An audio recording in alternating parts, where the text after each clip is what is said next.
So you read my first draft, and what really helped me write that quickly was I did the DePaul Public Voices op-ed project a couple years ago, and for me it was just amazing because it taught me how to take empirical research and make it in a voice that people actually want to read and talk about. And so it helped me write this pretty quickly. So I wrote this on the plane, and it took me probably maybe an hour to write this because it's just, I knew how to pull things together really quickly from that type of training. So if you have an opportunity to do the op-ed project here, if it's going to happen again, Dan, maybe if it's going to happen again, I don't know.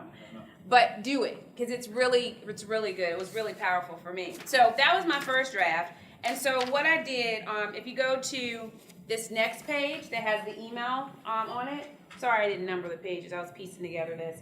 But if you go to the bottom where it says March 26th, this is me sending back my first draft. And so you see attached and below, you'll find a draft. We'll find draft 1 of Why People Can Rationalize Fraud, submitted by me. I look forward to your feedback. I followed the guidelines, told them it did not exceed 800 words. So something that I learned from just op-ed training, I added it as an attachment and also put it in the body of the email, so there wasn't going to be anyone saying, oh, we couldn't open the attachment. So it was in the email as well. So that's what you see at the top of that next page. It was just a copy of the email that was there. So then, so that was on March 26th when I sent it. And if you go to the back of that page, I sent Alex an email on April 6th because I realized that I had not heard from them. So I said, hi, Alex, did you receive my email last Friday with draft 2 and the readings? Because they went through and they looked at the first draft and they really liked it. So let me go back. This page, it says, hi, Kelly, on thanks for submitting this longer email. So this was the email back from their first, when I sent that first draft. So, because once you do that first draft, you don't know if they're going to accept it or not. So I knew I wasn't going to spend too much time. I wasn't going to spend like 8 hours because who knows if they're going to like it or not. So I did that 1 hour, and so this is the email that I got before I did the second draft. It says, thanks for the great first draft. Our team has reviewed it and thinks it will make a great lesson. We'd like to assign it to one of our editors to adapt it for animation. Does that sound good to you? So I was super excited because staff was like, okay, this is moving fast. And I was happy. So the second paragraph, we'd also like to look at a few other examples. Ideally, it would be nice to be able to show 3. 1 on a huge international scale, and regardless, because we have an international audience, it would be great to have a non-American example.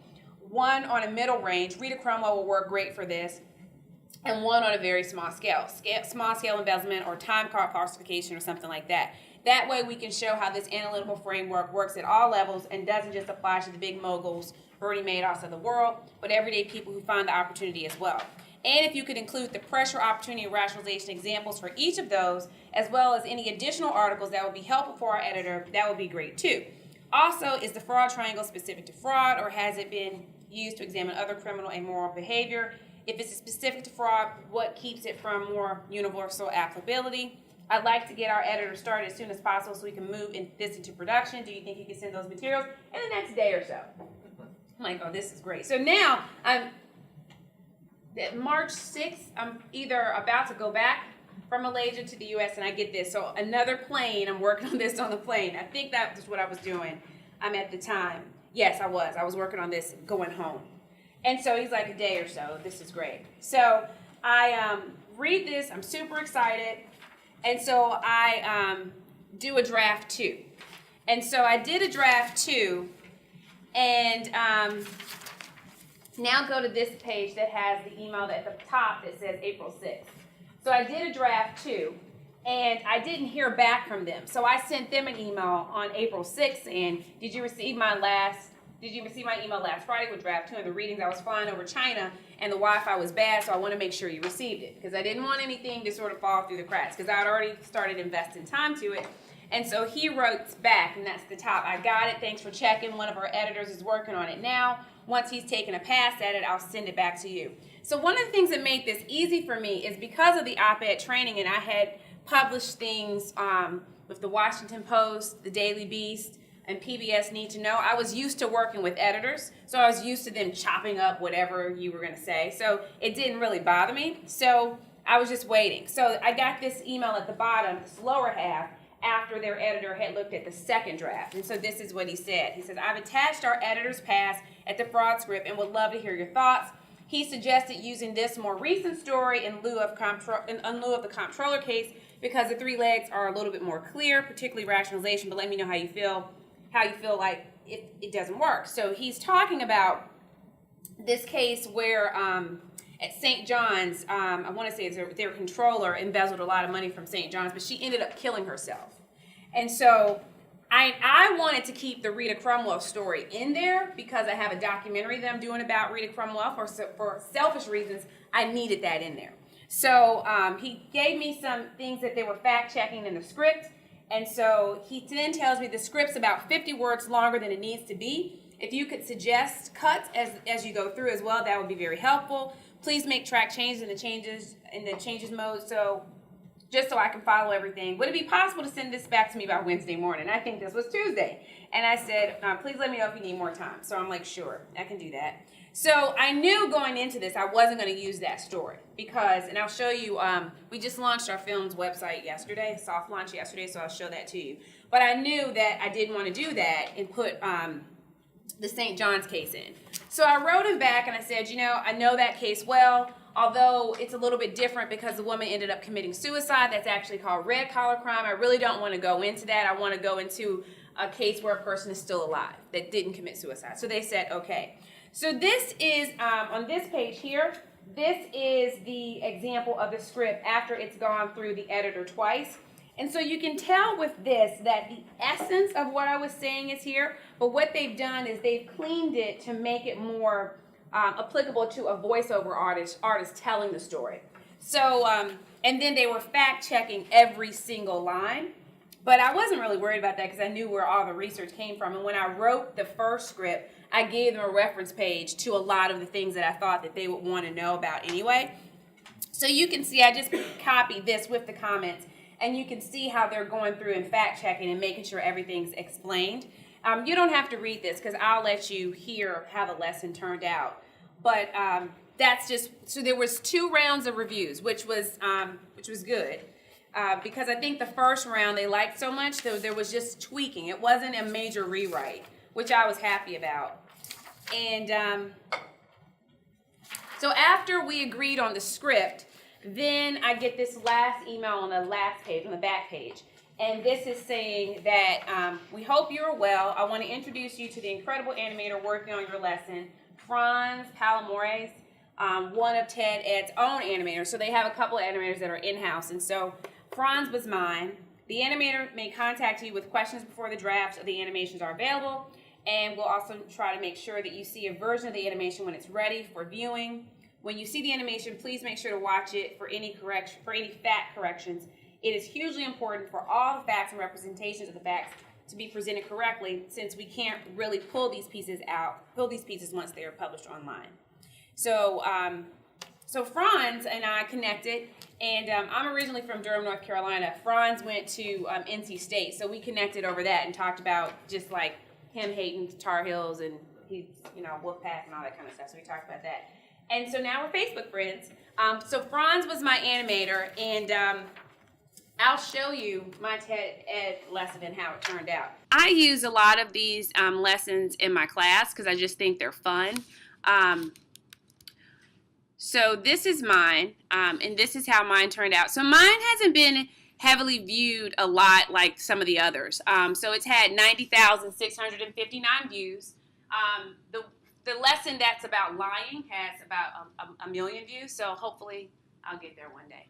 But what happens is once you create the lesson, then you also create questions that go with the lesson. So 4,664 questions have been answered, and I'll show you what each of these are. But I'll show you my lesson. So this is how it turned out.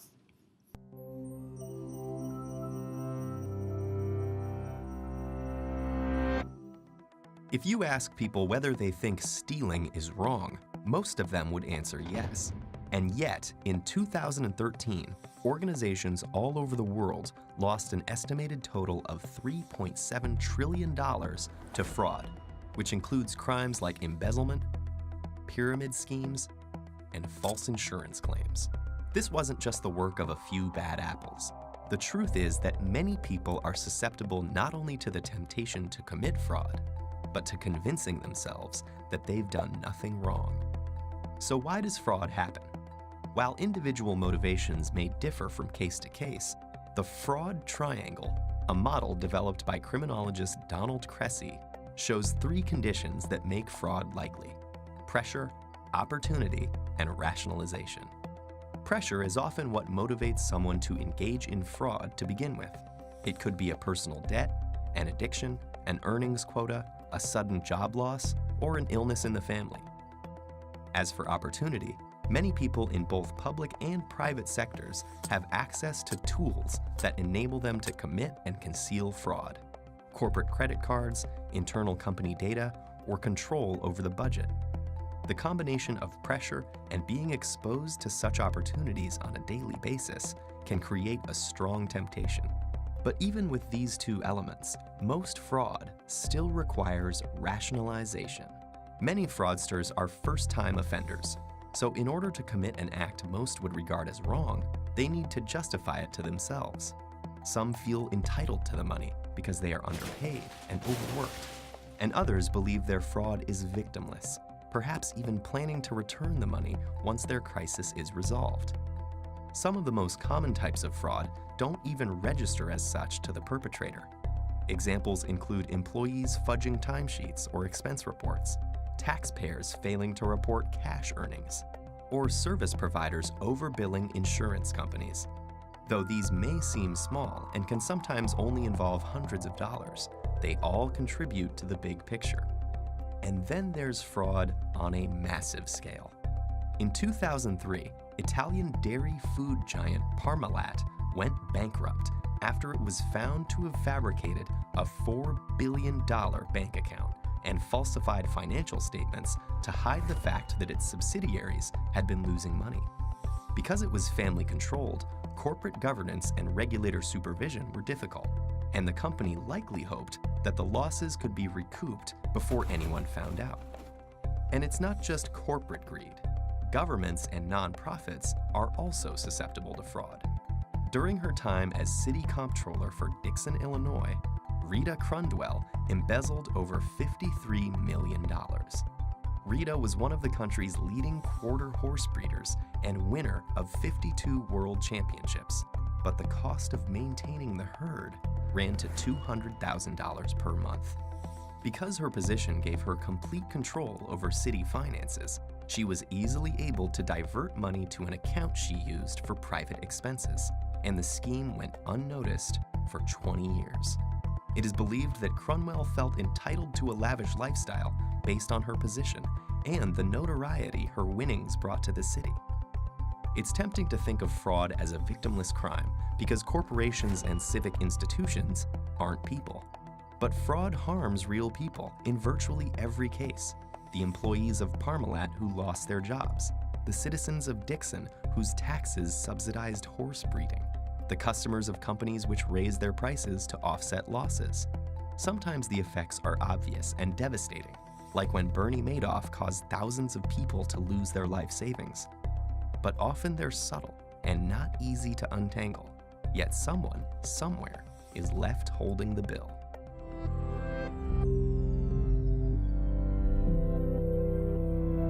So after you watch, then you can think. So these are the multiple choice questions that you come up with. So we're going to go through this as a group, okay? 3 indices of the fraud triangle are pressure, opportunity, and there we go. All right, I wonder if it'll let me answer it again. It should, because this is James' computer. Let me log in.